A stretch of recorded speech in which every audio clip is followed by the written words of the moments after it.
Mirá cómo está el día, nebuloso.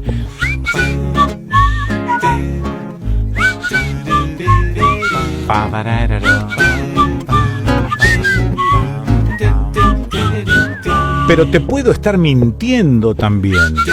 Ah, con que esas tenemos.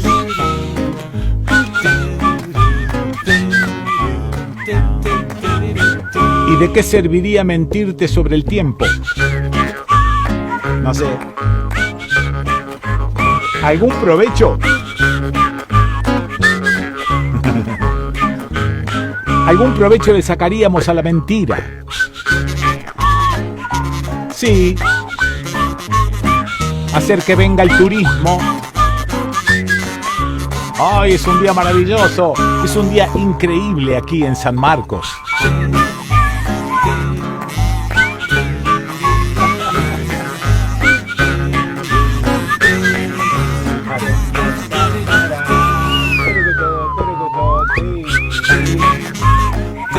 Sí, sí. Ahí tenés.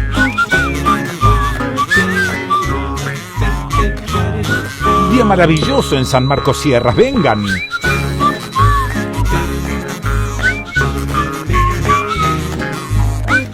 Sí, esto... Bueno. ¿Por qué arranco con la mentira?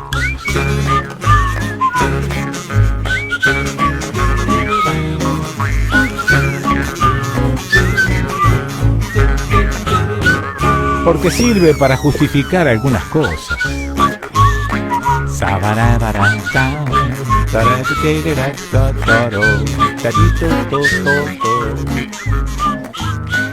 La verdad que es un día pedorro.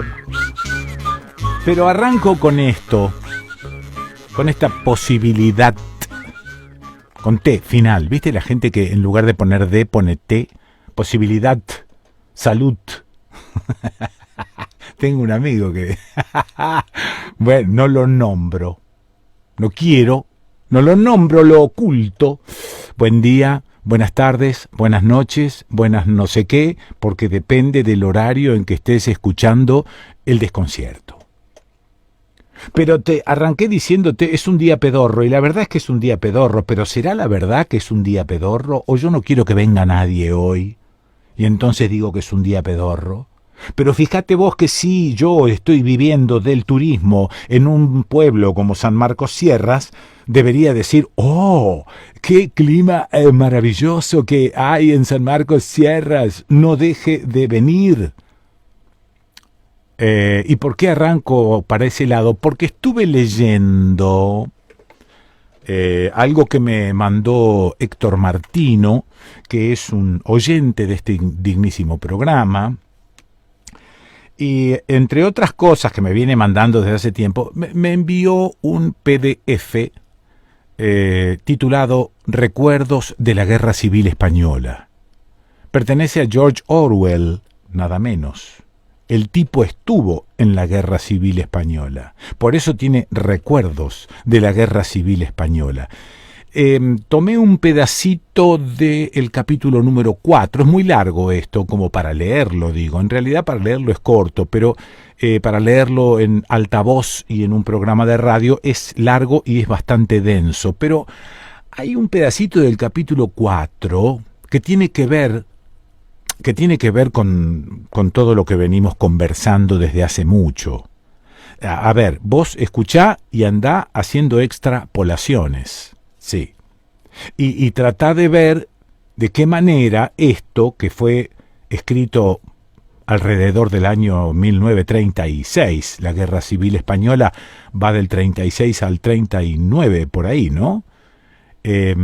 Por ahí dice, habla de la última guerra, y en realidad cuando se refiere a la última guerra escrito en esa época todavía no había comenzado la Segunda Guerra Mundial, que arranca en el 38 y hasta el 45, más o menos, digo. Es muy difícil determinar los comienzos y los finales de la guerra porque son bastante estiraditos. De cualquier forma, cuando George Orwell dice la pasada guerra, se está refiriendo a la Primera Guerra Mundial, del 14 al 18. O sea que te pongo un poco en contexto para que veas cómo, de qué manera el tipo ya estaba avisorando esto de las mentiras convenientes. ¿Qué es lo que respiramos hoy en día todo el tiempo? Por eso arranqué con que hoy es un día maravilloso, vengan a San Marcos, no dejen de venir porque esto es bárbaro. Y en realidad, bueno, el sol está medio lavadón, aparece raro detrás de ese árbol que está allí. Hay muchos de esos. Arranco desde cualquier lado, pero te vas a ir poniendo en onda rápidamente. Dice Orwell, fijémonos en un solo detalle de la ingente montaña de mentiras que acumuló la prensa católica y reaccionaria del mundo entero. La supuesta presencia de un ejército ruso en España. Todos los fervientes partidarios de Franco estaban convencidos de ello y calculaban que podía constar de 500.000 de soldados. Ahora bien, no hubo ningún ejército ruso en España. Puede que hubiera algunos pilotos y técnicos, unos centenares a lo sumo, pero de ningún modo un ejército. Varios millares de combatientes extranjeros, por no hablar de millones de españoles, fueron testigos de lo que digo.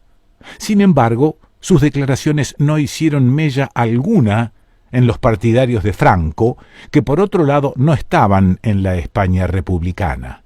Al mismo tiempo, estos últimos se negaban categóricamente a admitir la intervención alemana e italiana, mientras la prensa alemana e italiana proclamaba a los cuatro vientos las hazañas de sus legionarios. He preferido hablar solo de un detalle, pero la verdad es que toda la propaganda fascista sobre la contienda era de ese nivel. Estas cosas me parecen aterradoras, dice Orwell, porque me hacen creer que incluso la idea de verdad objetiva está desapareciendo del mundo. A fin de cuentas, es muy probable que estas mentiras, o en cualquier caso otras equivalentes, pasen a la historia. ¿Cómo se escribirá la historia de la Guerra Civil Española? Si Franco se mantiene en el poder, los libros de historia los escribirán sus prebendados y, por ceñirme al detalle de antes, el ejército ruso que nunca existió se convertirá en hecho histórico que estudiarán los escolares de las generaciones venideras. Pero supongamos que dentro de poco cae el fascismo y se restablece en España un gobierno más o menos democrático. Incluso así, ¿cómo se escribirá la historia? ¿Qué archivos habrá dejado Franco intactos? Y aun suponiendo que se pudieran recuperar los archivos relacionados con el bando republicano, ¿cómo se podrá escribir una historia fidedigna de la guerra? Porque, como ya he señalado, en el bando republicano también hubo mentiras a espuertas.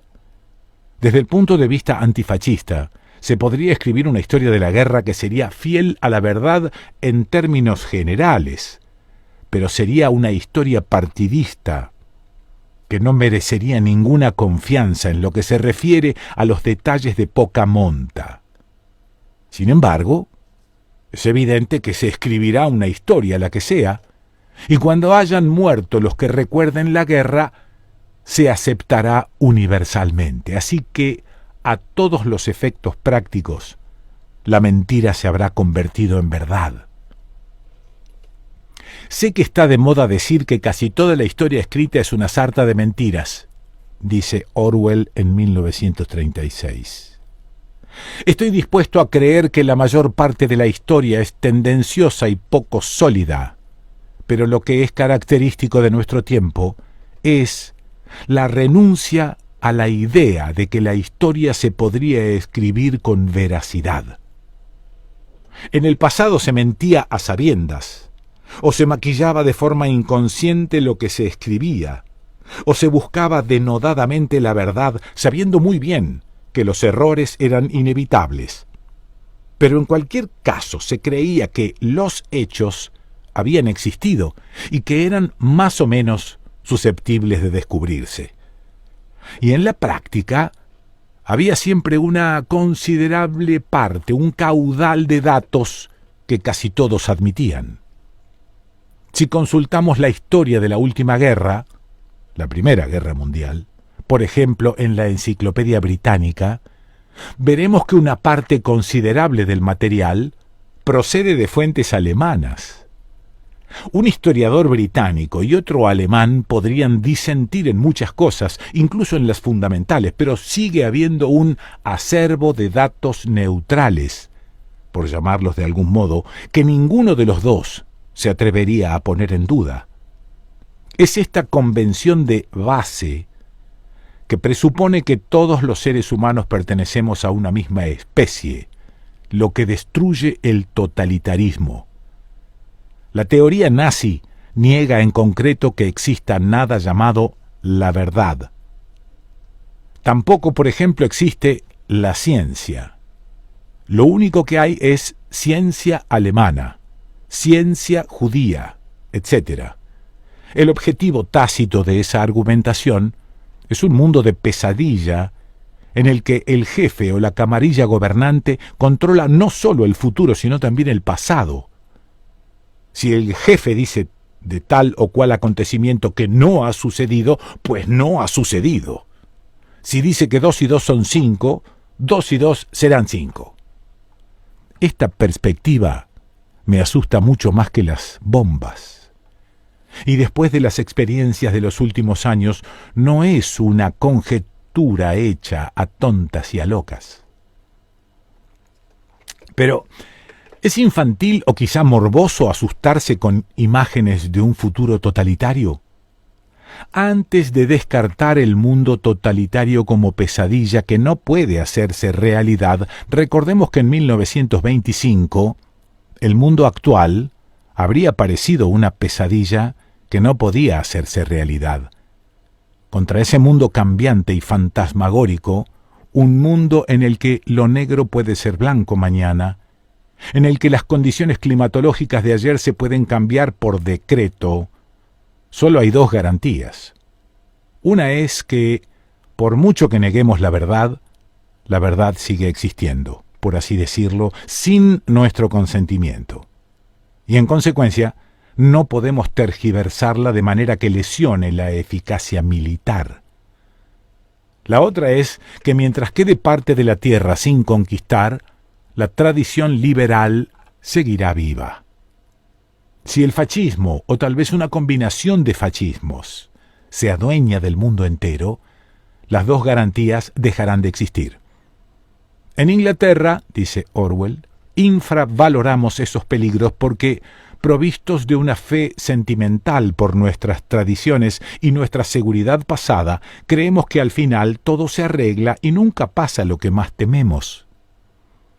Educados durante cientos de años por una literatura en la que la justicia triunfa invariablemente en el último capítulo, creemos casi por instinto que el mal siempre se despeña solo a la larga. El pacifismo, por ejemplo, se basa en buena medida en esa convicción. No te opongas al mal, pues ya se destruirá él solo. Pero ¿por qué ha de destruirse? ¿Y qué pruebas hay de que lo hace? ¿Cuántos casos hay de modernos estados industrializados que se hayan hundido sin que los haya conquistado un ejército extranjero? Pensemos, por ejemplo, en la reimplantación de la esclavitud. ¿Quién habría imaginado hace 20 años que volvería a haber esclavitud en Europa? Pues bien, la esclavitud ha reaparecido ante nuestras propias narices, dice Orwell en 1936. Los polacos, rusos, judíos y presos políticos de todas las nacionalidades que construyen carreteras o desecan pantanos a cambio de una ración mínima de comida en los campos de trabajo que pueblan toda Europa y el norte de África, son simples siervos de la gleba. Lo más que se puede decir es que todavía no está permitido que un individuo compre y venda esclavos. Por lo demás, La separación forzosa de las familias, pongamos por caso. Las condiciones son probablemente peores que en las antiguas plantaciones de algodón de Estados Unidos. No hay razón para creer que esta situación vaya a cambiar mientras dure el dominio totalitario. No comprendemos todas sus consecuencias porque con nuestra misma actitud creemos que un régimen basado en la esclavitud por fuerza ha de venirse abajo. Sin embargo, vale la pena comparar la duración de los imperios esclavistas de la antigüedad como la de cualquier estado moderno.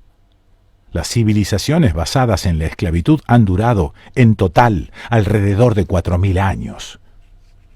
Cuando pienso en la antigüedad, el detalle que me asusta es que aquellos centenares de millones de esclavos en cuyas espaldas se apoyaba la civilización, generación tras generación, no han dejado ningún testimonio de su existencia, ni siquiera conocemos sus nombres.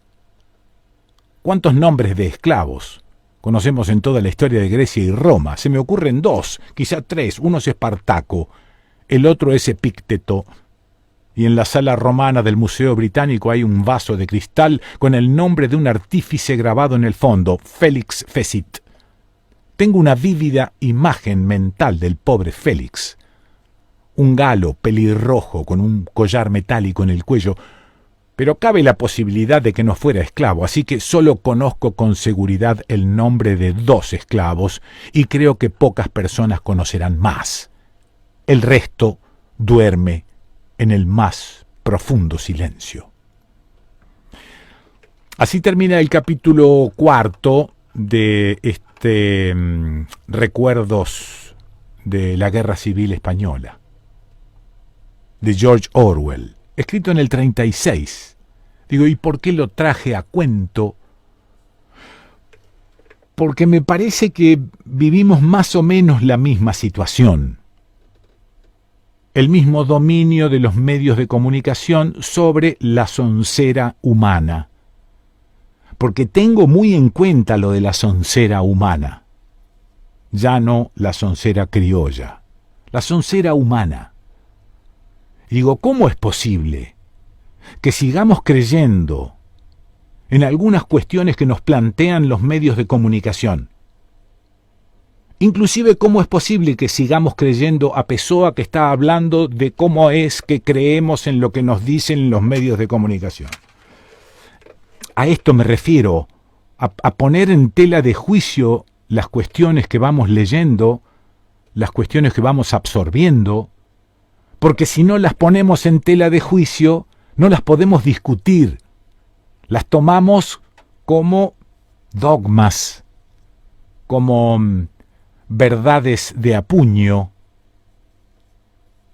Esto es lo que más me preocupa últimamente, y ya sabes que vuelvo sobre este tema, y seguramente aparecerá un oyente diciendo, estoy aburrido de escucharte, que no importa, es la gota que horada la piedra, porque quiero ver si me convenzo yo mismo de lo que estoy diciendo. Últimamente, gracias a que me compré un televisor, te cuento que me compré un televisor, sí, instalé una de esas parábolas de DirecTV, sí, la puse allí contra un pedazo de galpón que tengo, y entonces de vez en cuando ahora estoy viendo no solo televisión abierta, sino que estoy repasando algunos canales que no pertenecen a la televisión abierta. La impunidad con la que te dicen lo que les conviene. La impunidad con la que Pessoa te dice que hoy es un día maravilloso y venía a pasar el día a San Marcos Sierras porque esto es una cosa increíble como está el cielo de límpido y de hermoso. Y la temperatura exacta. Bueno, con esta misma enjundia con que te digo esta pelotudez, te dicen 700 pelotudeces por minuto de acuerdo a donde están apuntando con sus intereses, básicamente, ¿no? Y de acuerdo a la pertenencia a determinados grupos económicos que están beneficiados o maleficiados por los gobiernos de turno por la tendencia de turno. Y entonces vos mirás eso y decís, qué bárbaro, ¿no? No estoy hablando de de los programas. Estuve viendo un pedazo de un programa que se llama Bendita. Claro, yo que nunca miro televisión, no lo puedo creer. No puedo creer que me tomen de pelotudo de esa manera. Me da un poco de bronca y de ninguna manera la conculco, la alimento la bronca. Y lo veo a Majul con su programa que creo que se llama La Cornisa y me parece un pelotudo, porque habla como un pelotudo, no maneja el idioma, tiene 60 palabras en su haber y entonces se pone el dedito acá en la cara y dice cosas como, bueno, porque no se le ocurre nada. Y me da bronca porque, independientemente de lo que Majul representa o piensa, yo tenía una imagen un poco más contundente de él. No. Es una cosa terrible. Terrible. Es decir, a ver, ¿a dónde voy? Ya no es necesario ni siquiera tener talento para decir las cosas de esa manera. No. Estamos todos los televidentes siendo tan pelotudos que sin talento ya nos convencen. ¿Me explico? No necesitamos tener talentos en la televisión. Ya con decirlo se terminó. Con poner en tela de juicio alguna cosa, con poner una especie de manto de duda sobre alguna... Ya está. Suficiente. Ni siquiera talento. Porque hay un tipo que yo sé de dónde viene y qué es lo que dice y qué es lo que hace, que es Víctor Hugo Morales, que tiene un verdadero talento para la comunicación. Y lo pone en práctica.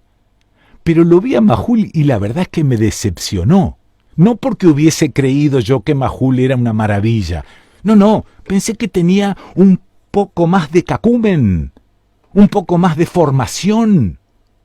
No, tenés que escuchar lo que dice, cómo lo dice, la pobreza lingüística, la pobreza de idioma. Es terrible, es terrible.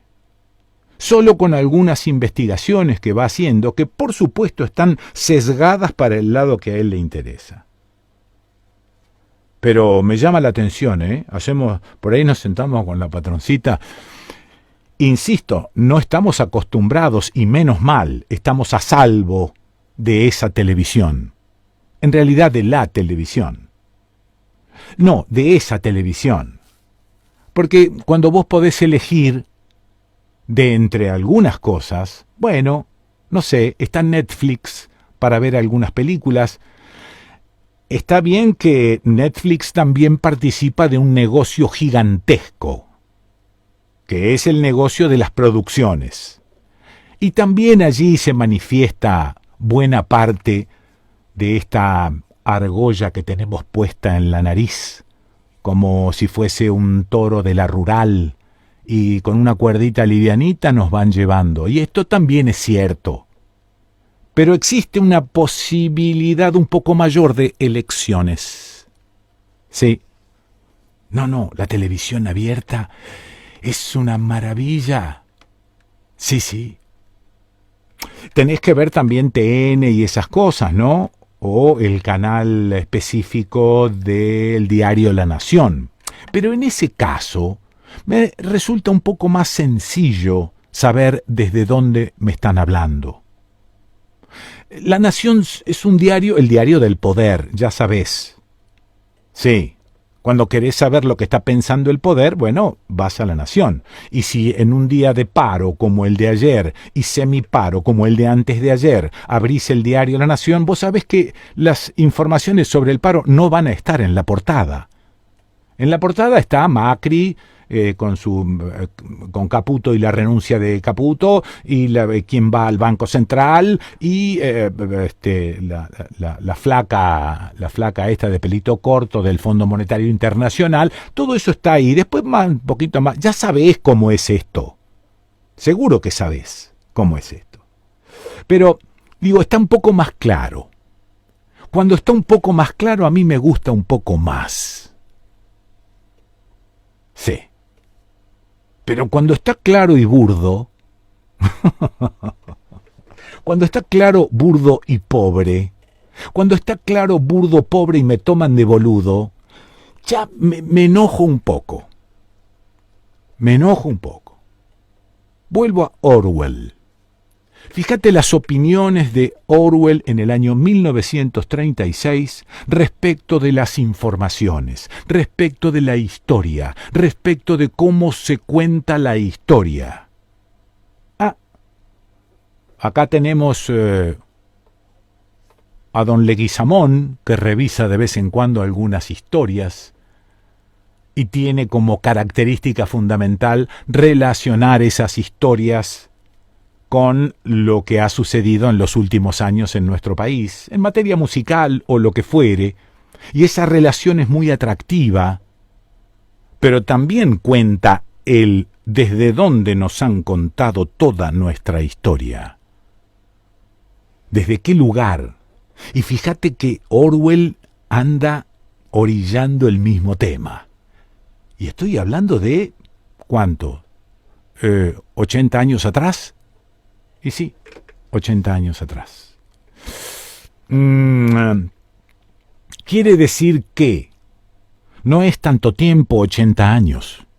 No. Anduvo mi padre por ahí. Claro. O sea que es cercano. Pero así y todo, para el desarrollo de una determinada comprensión, de un entendimiento, es bastante tiempo. Y no hemos entendido nada. Y seguimos creyendo en las mismas cosas. Y no nos animamos a un cambio, a un cuestionamiento, a una duda razonable, que es lo que con otro de los columnistas de este dignísimo programa discutimos a menudo, que es la duda científica, la duda razonable, la duda que te hace crecer. Otra vez con este tema, persona, te estoy escuchando y vos te repetís, sí. Y esto lo voy a repetir, porque tiene que entrarme en el melón a mí también. Porque tengo que compartir esa idea que tengo, que no es una idea trascendente, ni mucho menos, es simplemente una pequeña observación, una pequeña autocrítica. Bueno, lo que te leí habla por sí mismo, ¿no? El control. Se controla de alguna manera hasta el futuro con este sistema, con el sistema de que creamos a pie juntillas todo lo que nos dicen los medios. Y es mucho peor cuando creemos en uno y después creemos en el otro. Somos como el corroborador del negro Dolina, que le daba la razón, dice, acá el señor tiene razón, y después hablaba el otro y el corroborador volvía su mirada y decía, el señor tiene razón. Y así se lo pasaba corroborando. Creo que esta situación es peor. Me quedo con que creas en alguna cosa, me quedo con que tengas un dogma, aunque es lo que yo básicamente combato. Sí, me quedo con el corroborador. Porque está escuchando, porque va de un lado a otro. En un momento dado hay que dejar de ir de un lado a otro, elaborar un pensamiento propio, armar una ideología. Cuando digo ideología, a vos te suena a Marx, Lenin, Trotsky, etc. ¿Por qué?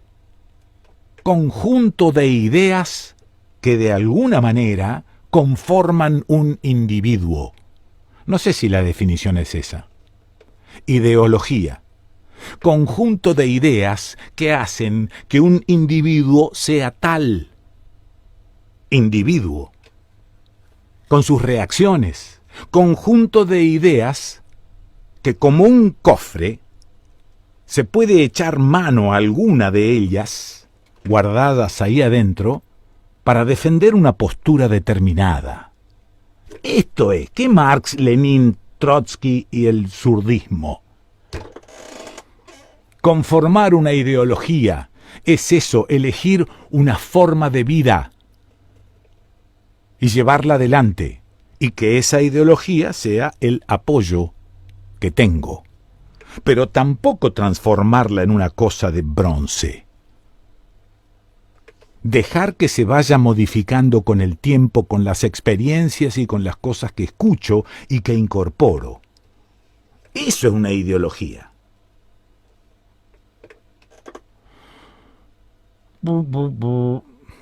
Mira, no había pensado en esto, y sin embargo, con esta costumbre de hablar a bocajarro, por ahí se me ocurrió intentar una definición de ideología.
Qué lío se me armó acá, mirá.